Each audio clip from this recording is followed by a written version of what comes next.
Bonjour à tous les amis, c'est Sarge le Chef, bienvenue à vous dans cette toute nouvelle vidéo FAQ, réponse aux questions, ça faisait longtemps. Bah oui, parce que c'est vrai que je joue beaucoup, je dis beaucoup y'a ci y'a ça, mais je ne parle pas beaucoup de moi, du coup aujourd'hui je vous révèle tous mes secrets. Pour rappel, année 2024, la plus grosse année de la chaîne, notre objectif c'est de faire x7 par rapport aux années dernières. On doit avoir les 100 000 abonnés avant la fin de l'année alors qu'on est parti à seulement 27 000 je crois. On a bien progressé, on a bien avancé, mais on est encore loin de l'objectif des 100 000 abonnés, du coup, bah en route, mais en attendant, je réponds à vos questions pour une fois. Vous avez été nombreux à poser des questions, que ce soit sur Discord, que ce soit sur YouTube directement dans l'onglet communauté, et bah aujourd'hui, je vais y répondre à face découvert, et peut-être que vous allez apprendre beaucoup de choses sur moi, parce que c'est vrai que je parle pas beaucoup. Et si ta poésie est comme ton humour, tu peux laisser tomber. Hein. Oh, attendez, je m'assois bien. Ok, la toute première question, c'est une question d'Adrien. As-tu du temps libre malgré ton métier de youtubeur qui te prend beaucoup de temps, comme aller à des fêtes avec tes potes ou bien draguer des filles par exemple?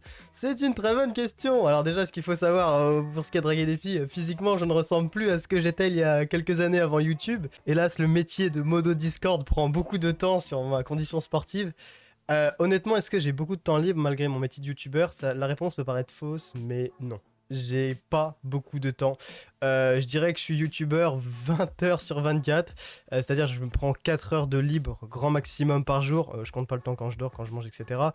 Comme je vous l'ai dit, cette année, c'est vraiment l'année qui me prend le plus de temps parce que faire x7 par rapport aux années précédentes, j'ai vraiment pas l'habitude. Le rythme par rapport à d'habitude, l'organisation par rapport à d'habitude a complètement changé. Les vidéos, ça mitraille plus qu'avant. J'essaie d'être plus régulier, même si c'est pas encore ça. Donc niveau temps libre, non. Non, en fait, le temps libre, il est inexistant. Techniquement, j'ai le dimanche de repos. Les syndicats m'ont obtenu le dimanche de repos. Mais je fais vraiment pas grand chose le dimanche, je sors pas beaucoup de chez moi. En fait, beaucoup pourraient se dire oui, il fait des sacrifices, etc. etc. J'en ai déjà parlé dans les shorts, c'est vraiment un choix de vie. Moi je pense que voilà, j'ai démarré ce projet YouTube dans le but d'aller loin et de réussir. Et au bout d'un moment, on n'a rien sans rien. Donc tout ce qui est soirée, tout ce qui est fête, on peut totalement oublier. C'est mon choix, hein. Encore une fois, je m'impose rien, je me prive pas parce que je ressens pas nécessairement le besoin. Je pense que j'avais assez profité avant ma vie de youtubeur qui fait qu'aujourd'hui, bah, je suis totalement investi dans cette vie de youtubeur. Voilà. Ma communauté me prend beaucoup de temps. C'est pas un reproche, les gars. Attention, on n'est pas en couple ensemble. Mais ce que je veux dire par là, c'est que tu peux pas tout avoir dans la vie. Tu peux pas avoir l'envie de progresser professionnellement dans ce genre de métier et une vie sociale très poussée à côté. Mais voilà. Pour vous donner une idée, mon meilleur ami, je ne l'ai pas vu depuis 3 mois. Oui, j'abuse un peu, c'est vrai. Nirko SM qui me dit de quelle région es-tu? Oh, est-ce que c'est encore un secret pour beaucoup de gens? C'est marqué dans toutes mes vidéos, Mantes-la-Jolie, Mantes-la-Jolie 78 200, Île-de-France, mon dieu, Île-de-France, Yvelines les gars. Oui, du coup, je suis d'Île-de-France, alors certains diront que je suis parisien, ouais, on m'a même déjà dit que j'ai un accent parisien, mais ça va pas, non monsieur? Mais ouais, allez, Île-de-France, oui, allez, moi, parisien, ça, je le prends comme un compliment honnêtement, mais bon, je sais que ça ne plaît pas à tout le monde, surtout que la majeure partie de la communauté est bretonne, donc bon, bah, voilà, y'a pas de soucis les gars. Question de Black Shadow, quel âge as-tu? Oh les gars, quel âge? Bah je vous l'ai déjà dit plein de fois mais je le répète, j'ai 22 ans actuellement, je suis né le 6 octobre 2001. J'ai 22 ans, voilà, j'ai 22 ans, je suis encore assez jeune pour certains, assez vieux pour d'autres, je sais pas, est-ce que petit mal de dos là, à force d'être sur YouTube, putain c'est pas possible ça. Mais du coup oui voilà, j'ai 22 ans. Tu étudies ou travailles dans quoi? C'est une question qui revient à chaque fois et j'ai l'impression que ça fait toujours bizarre de répondre à cette question parce que les gars, je suis youtubeur, je peux pas vous le dire autrement, je suis youtubeur, je travaille, j'étudie dans YouTube, je suis une entreprise déclarée, je suis une auto-entreprise, attention. J'ai jamais commencé YouTube à temps partiel, j'ai commencé YouTube à temps plein dès le début, alors les premiers mois les revenus sont pas des revenus qui te permettent de créer ton auto-entreprise, etc. Mais ça étonne beaucoup de monde et pourquoi pas en faire une vidéo là-dessus parce que je vois que ça intéresse beaucoup de personnes, tout ce qui est côté rémunération, finance par rapport à YouTube, les métiers d'internet, etc. Moi honnêtement j'ai aucun souci d'en parler par rapport à ça, j'ai aucun tabou par rapport à ça, je pense que mes revenus c'est grâce à vous et que je peux me permettre une transparence vis-à-vis de vous par rapport à ça. Je suis youtubeur, dès que j'ai commencé YouTube je n'avais pas deux choses à côté. Vraiment à partir du moment où je commence YouTube c'est parce que je pouvais me permettre de commencer YouTube et que... Il y en a beaucoup qui disent que dans la vie il faut avoir toujours un plan B si ça se passe pas etc. J'ai toujours eu le plan A de YouTube à partir du moment où j'ai commencé YouTube. Il n'y avait pas de plan de repli, c'était un peu risqué au début parce que dire je vais vivre de YouTube quand t'as 0 abonnés, bah force à toi mon ami, mais un truc que beaucoup de personnes ne me croient pas, un truc qui choque beaucoup de personnes, c'est que j'ai littéralement commencé à vivre de ma chaîne. Quand je parle de vivre, c'est d'avoir un salaire décent à partir de, allez, 8000, 10 000 abonnés maximum. Pour beaucoup de personnes, c'est totalement impossible et je mytho en disant ça que tu peux vivre de ta chaîne YouTube à 10 000 abonnés parce qu'il y a des youtubeurs qui vont avoir 100 000 abonnés, 150 000, 200 000 abonnés et qui n'arrivent pas à vivre de leur chaîne. Quand j'entends vivre de votre chaîne, je parle forcément d'un salaire minimum, un SMIC, etc. ou au moins un salaire décent qui te permette d'être autonome. Et honnêtement, voilà, moi je serais chaud de vous faire une vidéo là-dessus, c'est vraiment, ça vous intéresse comment j'ai réussi à vivre à partir de seulement 10 000 abonnés, ce qui est relativement très faible. Et je parle uniquement sur YouTube parce qu'à l'époque j'avais pas de live Twitch, etc. Tout était sur YouTube. Mais voilà, si le sujet vous intéresse, moi honnêtement, je serais totalement chaud d'en parler parce que je me rends compte que, et c'est l'idée de cette FAQ, je parle pas assez de moi, je montre mon contenu, je fournis mon contenu, mais peut-être que certains s'intéressent un peu plus à la personne. La seule fois où je parle de moi, c'est dans ma série Serge le Chef, alors là pour le coup c'est un livre ouvert sur ma vie, peut-être un peu trop par moment, mais du coup ouais, pourquoi pas vous parler plus de moi en vidéo publique et pas seulement pour les souscrits de la chaîne. Tu as déjà pensé à arrêter YouTube? Heisenberg07 qui me demande ça. Honnêtement c'est une très bonne question, parce que comme je vous dis, je vis de ce métier depuis quasiment 3 ans, et ce qu'il faut se dire, c'est que je n'ai jamais pensé à arrêter, je me suis jamais dit ok là j'ai fait le tour du métier, je pense qu'en 3 ans tu fais pas le tour de YouTube ou alors c'est que t'es pas vraiment fait pour ça. J'ai jamais eu envie d'arrêter sauf, et là je vais m'expliquer par rapport à ça, une seule fois où je me suis un peu remis en question, mais vraiment par rapport à YouTube, pas par rapport à moi, est-ce que j'aimais ce métier ou pas, non je savais que j'aimais ce métier, mais c'était en 2020-2021, je me souviens plus, quand la chaîne avait été bannie. YouTube a été vraiment pas cool avec nous. En gros, ce qui se passait, c'est qu'à l'époque, je faisais mes lives sur YouTube et il y en avait des gens. Je me suis toujours demandé si ces gens-là avaient été payés ou si c'était juste pour s'amuser, qui venaient à chaque fois nous troll en live. Pour ceux qui savent pas ce que c'est un troll, c'est on va dire des blagues, mais plutôt méchantes, où en gros ils marquaient n'importe quoi, ils marquaient des liens, des mots, contenus, bref, voilà, pour qu'on se fasse ban. Et le robot YouTube était tellement mauvais à l'époque qu'on s'est fait ban. Je me suis pris un avertissement par YouTube parce que j'avais des gens qui foutaient le bordel en live. Pourtant je les bannissais, mais quand vous avez 10, 20, 30, 50, 60 comptes qui arrivent, je pourrais vous montrer la liste des bannis sur ma chaîne, elle est énorme, hein, c'est un PDF. Et le problème c'est que YouTube m'avait pas du tout soutenu, il m'avait banni en disant que j'avais affiché des trucs je sais pas quoi, alors que c'était pas moi, c'était mon chat, et que mes modérateurs étaient très bons à l'époque. Mais quand t'as 60 personnes qui marquent ça d'un coup, l'algorithme il bug, et ça te met en erreur et ça te supprime ta chaîne. Et j'ai vraiment eu ma chaîne supprimée par rapport à ça. Et depuis, mes relations avec YouTube sont plutôt mauvaises. Franchement, je suis désolé, hein, j'adore YouTube, ils me rémunèrent, il n'y a pas de souci, et par rapport à ça, ils sont réglo. Mais la politique de YouTube est très mauvaise vis-à-vis des YouTubeurs. Ils sont vraiment pas sympas envers les YouTubeurs parce que YouTube part du principe que quoi qu'il arrive, le créateur de contenu est responsable. Tu peux tenir un chat, tu peux tenir quoi que ce soit, mais faut aussi prendre en compte que tu peux pas prévoir tout ce qui se passe, notamment quand tu es en direct. Et c'est d'ailleurs pour ça que je n'ai jamais refait de direct sur YouTube, parce que YouTube m'a tellement déçu. En bannissant ma chaîne, j'ai tellement galéré à la récupérer, et il y en a plein d'entre vous qui m'ont aidé à cette époque-là, et j'en suis infiniment reconnaissant, que j'ai de très mauvaises relations avec YouTube suite à ça. J'ai un gros manque de confiance envers eux. Là je leur fais une mauvaise pub, mais j'ai jamais eu un seul problème sur Twitch. Twitch qui est géré par Amazon. Amazon ne m'ont jamais posé un seul pépin depuis le début. Là où YouTube encore aujourd'hui c'est complètement incohérent, parce que je fais une vidéo sur Wagner, je fais une vidéo sur l'actualité, c'est plutôt délicat, y a pas de souci, on est d'accord par rapport à ça. La vidéo passe, y a pas de souci. Je fais une vidéo où je marque Seconde Guerre mondiale. Non, là le robot, non, pas de terme comme ça. C'est juste ridicule parce que la vidéo sur la Seconde Guerre mondiale, il y avait rien de. Enfin, c'est YouTube quoi, c'est un algorithme qui vous vérifie et c'est dommage. Pour ton entreprise, tu vas recruter des personnes et les payer, par exemple monteur, secrétaire, comptable, RH, et acheter un local. Alors ce qu'il faut savoir, c'est que quand vous démarrez sur YouTube ou sur internet, en général il vaut mieux être auto-entrepreneur. Vous savez, c'est un peu ce qu'il faut être, micro-entrepreneur, auto-entrepreneur pour ceux qui sont en entrepreneuriat. Bref, quand vous êtes auto-entrepreneur, ça veut dire que normalement, techniquement, d'un point de vue légal, vous n'avez pas d'employés. Si vous avez des employés, c'est que vous n'êtes plus auto-entrepreneur, c'est que vous êtes une entreprise. Moi, à l'étape où je suis actuellement, pour rappel, hein, j'ai encore 37 000 abonnés, quelque chose comme ça. Je ne suis pas encore je suis pas encore une entreprise. Vous voyez, je suis pas LVMH, je sais pas quoi que ce soit. Donc en fait, j'ai des partenaires qui vont m'aider. Ça va être des monteurs qui vont m'aider à faire mes vidéos. J'ai des personnes qui vont m'aider à gérer la chaîne. Ça peut être des modérateurs dans le chat, des modérateurs sur Discord.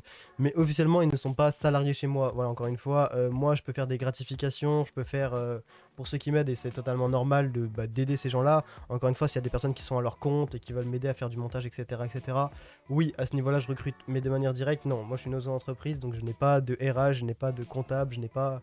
Il y a beaucoup de personnes qui m'aident, et Dieu merci, j'ai une communauté incroyable. Quand je vois qu'il y a des personnes qui sont spécialisées là-dedans et qui apportent leur soutien, ça me fait gagner un temps fou. Hein. Il va se reconnaître dans le chat normalement, je pense. Mais du coup, voilà, officiellement, non, je suis une auto-entreprise, donc je n'ai pas encore tout ça. Alors, beaucoup, voilà, en fait, c'est le contraste. Alors, pour certains, je suis étudiant en YouTube youtubeur c'est pas un métier, il faut que je travaille. Et pour d'autres, je suis Bill Gates parce que j'ai une chaîne YouTube qui marche bien. Ouais, ok, je comprends. À quand les vacances abonnés? Question de Dadamo. Alors ça, c'est drôle. Hein. Pour ceux qui n'ont pas suivi, c'était à l'époque où je commençais YouTube, les chiffres décollaient un peu, etc. C'était la folie en live. Je disais, ouais, les gars, franchement, dès qu'on va grimper en abonnés, dès qu'on va arriver à, je sais pas, 20 000, 30 000, on va faire des vacances abonnés. C'était un concept. Bon, j'étais un peu jeune, ça va, il y a 2-3 ans. On va dans un hôtel club en Crète avec tous les abonnés, on pose des vacances là-bas, ça va être super sympa, etc. Bon, c'est un peu plus compliqué que ça, organiser. Mais honnêtement, moi je garde le concept. La proximité, c'est important. Partons en vacances en Crète. Franchement, il y a des sites très sympas là-bas. Que pense ta famille, parents, oncles, tantes, etc. à ta nouvelle profession? Ton rythme, nuit blanche incluse et réalisation de tes objectifs, ton entreprise, drama, etc. En plus pour toi, est-ce que tu as douté sur la possibilité que YouTube et Twitch ne percent pas et que et quelle aurait été ta route de secours? C'est une très bonne question parce que ça résume beaucoup de choses et l'une des plus grandes tragédies, je pense, de cette chaîne, c'est que quand j'ai commencé YouTube en 2020, j'ai eu le soutien uniquement de mes frères.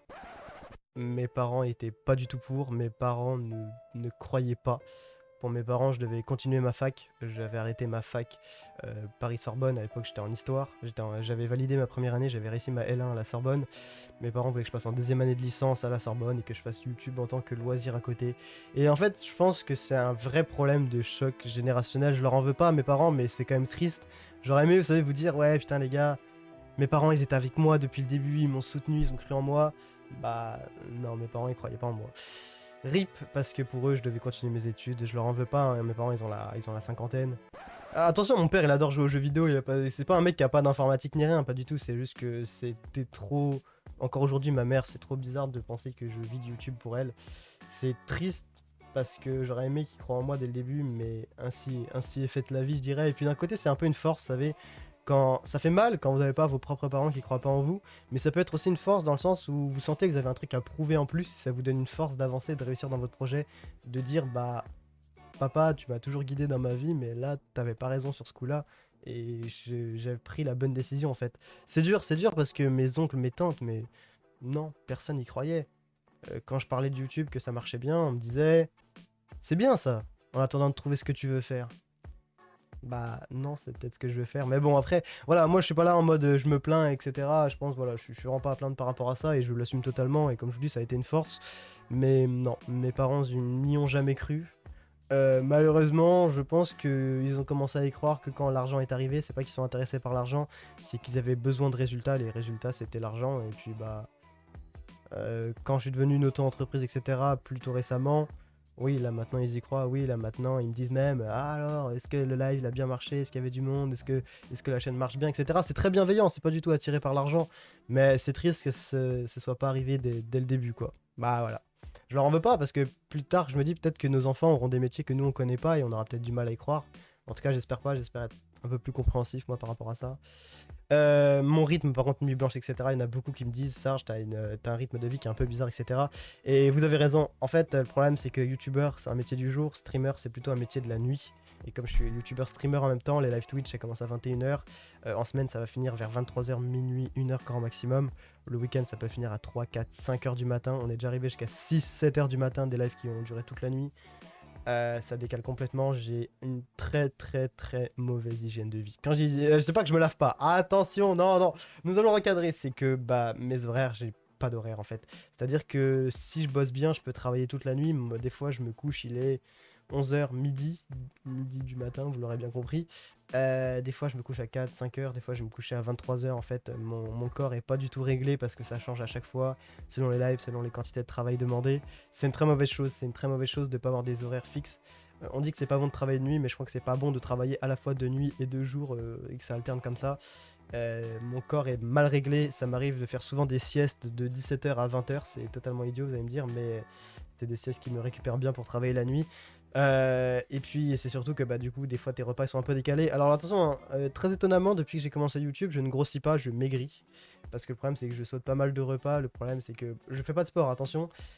Mais j'ai pas une nourriture très régulière et c'est surtout que ma nourriture est peut-être pas très très saine, du coup comme les repas sont pas toujours les mêmes, ça change beaucoup. Des fois mon petit déjeuner c'est mon repas du soir, des fois, enfin bref, il va falloir que j'apprenne à m'organiser par rapport à ça parce que là je sais que c'est une année où il y a beaucoup d'attentes, il y a beaucoup de travail, mais sur du long terme, là j'ai 22 ans ça va, mais 3 ans comme ça les gars, et à mon avis je vous fais un tapis, donc ça c'est pas... Mes parents, ça, ils aiment pas du tout. Hein, franchement, ma mère, elle m'engueule assez quand elle me dit qu'on me voit jamais, etc. Parce que des fois, elle travaille le matin, moi je dors, moi je travaille le matin. Enfin, des fois, elle est là le matin, moi je dors, etc. Et on se croise presque pas, quoi. En ce qui concerne mes objectifs, même mes parents me disent que je suis complètement fou d'espérer faire 100 000 abonnés en un an. Pour rappel, j'ai dit que si j'avais pas mes 100 000 abonnés à la fin de l'année, je me rasais la tête, genre chauve, mais vraiment, pour vous dire à quel point je crois en mes objectifs. Mes parents disent que c'est n'importe quoi, etc., etc., que je devrais être plus réaliste. Mais moi, je crois que nous marchons par la fascination et que nous avons besoin de ça pour nos objectifs, en fait. On dit souvent que je suis un éternel optimiste et que je vois les choses trop du bon côté, mais 100 000 abonnés, les gars, c'est stylé, on doit présenter le trophée. Mais du coup, par rapport à mes objectifs, ils y croient pas. Je leur en veux pas parce que des fois, moi-même, j'y crois pas, mais on garde la tête haute et on avance. Par rapport au drama, ça c'est très intéressant, c'est une grande page de l'histoire YouTube, hein, entre le moment où on s'est fait bannir, les problèmes personnels que j'ai attirés envers ma communauté dû à mon jeune âge et à ma façon de trop dire les choses et de trop raconter ma vie. Il y a des dramas honnêtement, pour ceux qui ont suivi l'histoire de la chaîne, j'avais pas eu le courage d'en parler à mes parents, enfin à mon père surtout en particulier. En général, ils m'apportent quand même leur soutien dès que j'ai un problème, il n'y a pas de souci. Là, je suis en train de dire, mais cette vidéo, je suis passé vraiment mes parents pour des connards en fait. Mais non, pas du tout, hein, ils sont vraiment derrière moi, ils sont vraiment là à me soutenir. Non, si vraiment il y a un drama, s'il y a quoi que ce soit, du moment que c'est pas trop élevé comme on a pu connaître, non, ils sont derrière moi et puis moi je suis quelqu'un qui leur en parle beaucoup, donc il n'y a pas de souci. Est-ce que tu as douté sur la possibilité que YouTube et Twitch ne percent pas? Honnêtement, non. Honnêtement, voilà. Ok, d'accord, on va dire que je suis encore un optimiste. Non, c'est pas prétentieux de dire non, c'est non parce que je pense que dans la vie, quand on se donne les moyens, on peut toujours plus ou moins réussir. Et moi, je partais du principe que si moi ça marchait pas, c'est pas l'algorithme qui était mauvais, c'était pas l'algorithme qui était contre moi, c'est moi qui étais pas assez bon, donc il fallait que je m'améliore.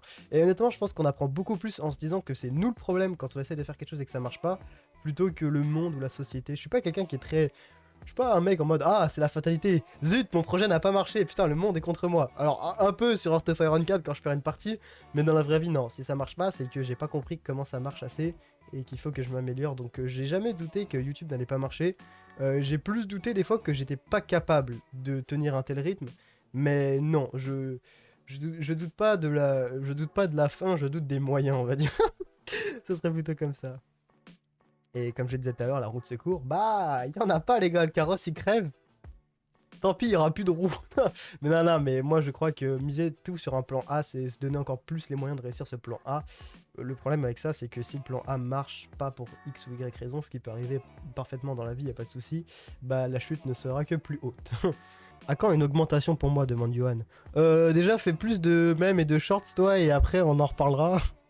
Ah, quand une coiffure regardable, ils sont drôles. Là ça va, mon brushing il est fait les gars. Mais en fait quand je fais des lives, les fins de live les gars, j'ai des coupes de cheveux, c'est des balais brosses, c'est des...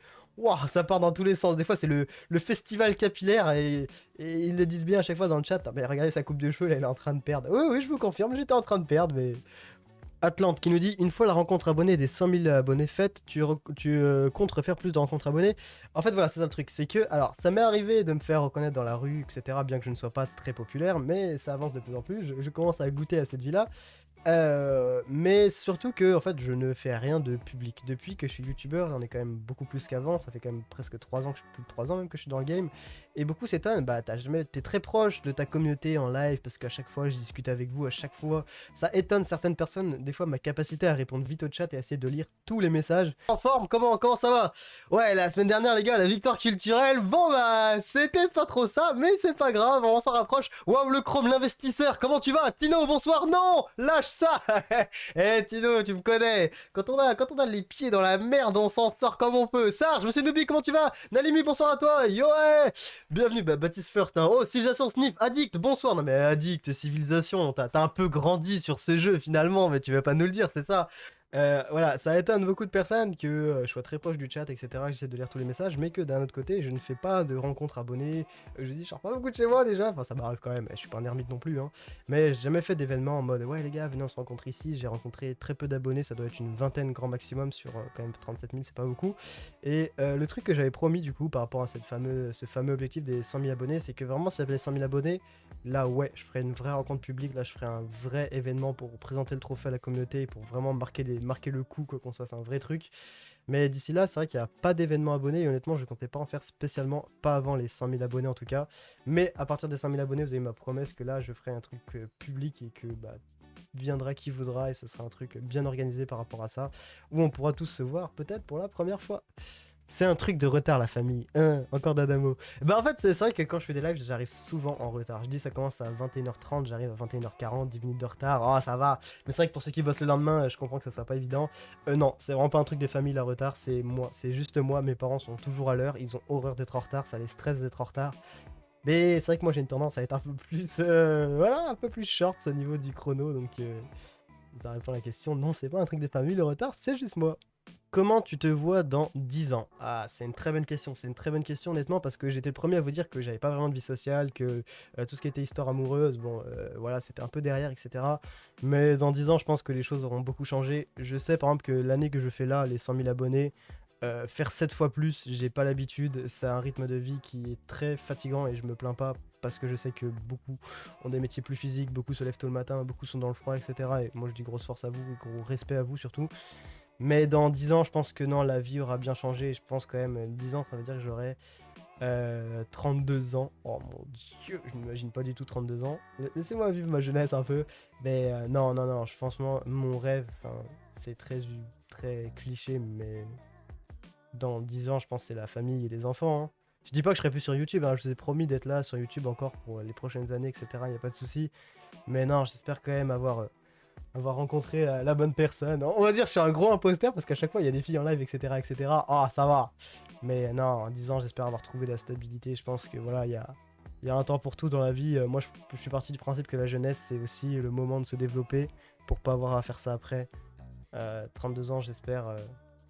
La vie heureuse avec ma famille. Bien que j'ai une vie très heureuse avec vous, attention, je m'en plains pas, hein. Ouais, bon, les gars, à 32 ans, bon, enfin, quand même peut-être que j'avance un peu aussi de côté perso. Mais pour plus que côté professionnel, j'aimerais bien. Oh, dans 10 ans, là, il y a largement moyen qu'on ait le million d'abonnés. Moi, je vous ai dit que YouTube, c'était ma vocation, mon boulot, que je lâcherais pas. Si on arrive à faire 100 000 en un an, ouais, on pourra peut-être faire 1 million en 10 ans, je pense, largement. C'est même largement possible, ça dépend de plein de facteurs. Je suis pas quelqu'un qui me projette trop dans le temps, professionnellement, parce que c'est dur de vous dire comment les choses vont évoluer. Mais il n'y a aucune raison que je ne sois plus là et je pense que je serai là. Voilà, moi, je dois tout à YouTube, je vous dois tout. Je lâcherai pas, je serai là. Donc, millions d'abonnés, femme, enfant peut-être, j'aimerais bien, ça serait chouette. On m'a souvent demandé combien d'enfants je voulais. Si on s'est pas pris des bombes atomiques sur la gueule, allez, entre 3 et 5, j'aimerais bien. C'est une dynastie le truc. Ouais. Bon, bref, question suivante. Astronome qui nous demande tu aimes les surfs. Alors ça j'ai la référence, c'était un live sur un vieux jeu, ça s'appelait American Conquest. Le jeu il était scripté mais c'est du n'importe quoi. En gros on était les Mayas, on était en train de cultiver notre maïs très tranquillement pour affronter les méchants européens colonisateurs. Et il y a un putain de cerf qui est sorti des bois et qui a massacré tous mes paysans à coups de bois. Je vais perdre la partie à cause d'une biche, il a tué tous mes agriculteurs. Assassin. Mais il m'en a encore tué. Mais il me... Mais c'est scripté. C'est fait exprès. Non, mais là, c'est vraiment fait exprès. C'est vraiment... Vous voyez le panneau, attention, cerf, maintenant, c'est pourquoi. Le cerf n'a pas rendu service. Ah là là. C'est vraiment un fils de pute. C'est vraiment un fils de pute. Non, mais j'ai jamais vu ça. Pourquoi se mettre à faire des sujets de type actualité et débat, etc. Je pense surtout à tes séries autour de Wagner. Pourquoi changer de cible et faire des fans gaming et surtout HK à ce genre de choses que pour ma part j'apprécie moins venant de toi? C'est une très bonne question, honnêtement c'est une très bonne question parce que c'est un très gros risque que j'ai pris il y a plus d'1 an maintenant. Pour ceux qui me connaissent, pour la plupart je fais du Heart of Iron 4, je fais du jeu vidéo, je fais du gaming, etc. Mais peut-être que vous m'avez connu aussi sur des vidéos d'actualité, sur des vidéos de politique, sur des vidéos sur des sujets beaucoup plus sensibles et plus délicats. Et ça fait un choc de contenu parce que d'un côté sur le gaming je suis très déconneur, je suis toujours là à faire des blagues, à me foutre de ma façon de jouer, à me moquer un peu du jeu, des personnages qui sont autour, etc. Et quand on m'entend faire de la politique entre guillemets, de l'actualité ou du moins de la géopolitique on va dire. Là je suis beaucoup plus sérieux parce que tu peux pas te permettre de lâcher un bruit de paix ou un rire de fond sur une vidéo Wagner, c'est pas respectueux, c'est pas professionnel. En fait, je dis pas que je fais du contenu professionnel sur l'actualité, je dis que j'essaie quand même d'avoir un respect et d'avoir une façon de parler adéquate en rapport avec l'actualité. Et ça fait bizarre à beaucoup de gens parce que tu te dis, bah putain, ce mec là il est bon en actualité ou pas d'ailleurs, pas de soucis.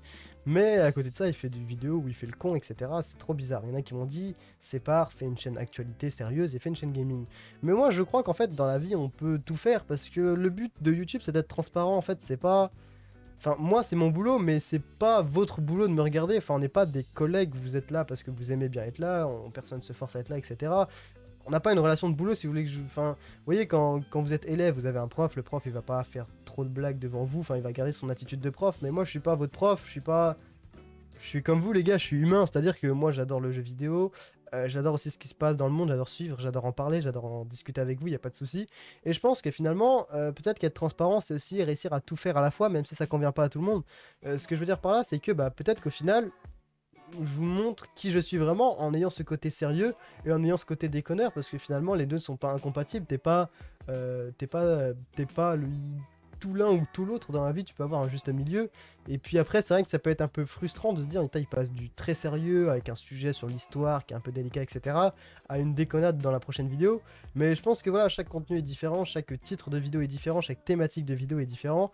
Pourquoi pas vous partager tout ce que moi j'aime faire et que bah, je vois que ça plaît à certains d'avoir ce choc et que d'autres aiment moins, il n'y a pas de souci. Je comprends que vous regardiez que du Heart of Iron 4 parce que vous aimez que le jeu vidéo.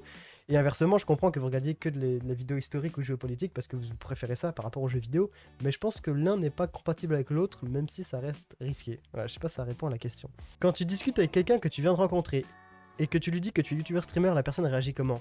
Honnêtement, c'est quelque chose que je ne dis pas. Je ne mets pas en avant que j'ai une auto-entreprise, que je suis youtubeur, que ça marche bien, etc. C'est quelque chose que je flexe pas du tout là-dessus. Et honnêtement, je garde plutôt ça pour moi. Tout simplement parce que le problème, c'est que quand tu rencontres une personne, que ce soit amoureusement, amicalement, et que tu lui dis que t'es youtubeur, le premier réflexe de la personne, c'est d'aller sur ta chaîne et de regarder tes vidéos. Et ça m'est déjà arrivé qu'une personne regarde des vidéos juste devant moi alors que je viens de la rencontrer. C'est très gênant parce que t'as l'impression qu'en fait, bah, c'est pas un abonné, mais d'un côté, il découvre Sarge le Chef. Alors je dis pas que moi, Pierre et Sarge le Chef, on n'est pas les mêmes personnes, pas du tout. Je dis juste que Sarge le Chef, c'est bah, mon côté professionnel, mon boulot, etc. Et c'est bizarre, genre je sais pas, admettons, vous êtes, je sais pas comment on pourrait dire ça, vous dites que vous êtes prof, voilà, on va prendre l'exemple, vous êtes prof. Le mec il vient s'asseoir et le lendemain il vient dans ta salle de classe et il s'assoit et il te regarde. Enfin je sais pas, c'est un peu bizarre, genre c'est comme si ils veulent, c'est pas malveillant, etc. Mais c'est j'aime pas trop flex là-dessus parce que, pareil, tu dis que t'es youtubeur et que tu fais des vidéos d'histoire. Le mec, toutes les régions dans lesquelles je vais, dès que je vais voir quelqu'un, ah, tu fais des vidéos sur l'histoire, ouais, il y a le château là-bas, etc. Si tu veux faire une vidéo. Mais non, je rencontre pas des gens pour faire des vidéos, je rencontre pas des gens, si je vais faire une vidéo, vous inquiétez pas, les gars, je vais demander à faire une vidéo. Mais tu sais, bah, c'est bienveillant et tout. Ouais, là-bas, attends, on va demander à lui et tout si tu pourras faire une vidéo parce qu'il a ci, il a ça. Mais non, les gars, je veux pas faire des vidéos partout. On a l'impression, dans la vie, je me déplace, les gars. Je me déplace, je suis comme ça, avec mon téléphone. Oui, bonjour, je suis youtubeur, vous voulez dire quelque chose devant la caméra? Mais non, je me balade comme vous, je suis... je fais pas des vidéos en veux-tu, en voilà, quoi. Donc voilà, je dis pas que je suis youtubeur, mais je rappelle, ça avait fait rire, pour la petite anecdote, j'avais rencontré une fille, elle m'a dit, ouais, toi tu fais quoi dans la vie? J'ai créé une société dans l'informatique. En soi, c'est pas totalement faux, mais c'est l'histoire de dire que je suis pas youtubeur, etc., etc.